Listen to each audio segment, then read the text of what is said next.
සුරේ.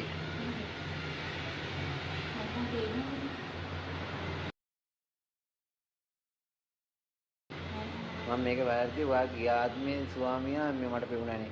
ගියාත්මේ සල්ලි කෝටි පිටියේ.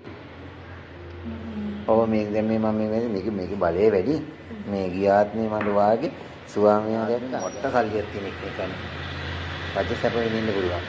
ඔඩි බොන්න පැටිය. ඈ? මේක ඉක්මනට නැති දෙන්න මෙතන. මේක ඔයාගේ මෙතන කිරියාව මම දැක හොව්වා දෙනවා. ඕයි. කිරි පාටයිද? කිරි ආවේ නැද්ද? ආව කිරි දැන් කිරිනේ ඔය. මෙට මික්සද? ඒක පොඩක් එදාගෙන පොඩක් හොඳයි නේද? කිරි පාටයි. දැන් මේ සෙනගේ බෑනේ හරියක් ඉන්නවා ඒකනේ. මම වාඩි ඉන්න ලස්සන මහත්තයෙක් ඉන්නවා. මේ ඔයා ගියාත්මෙක් කෙනා. ගියාත්මෙක් කෙනා මම ආව සෙරර කරලා දෙන්නම් එයාව. එයා සල්ලි ඕන තරම් වාට දෙයි.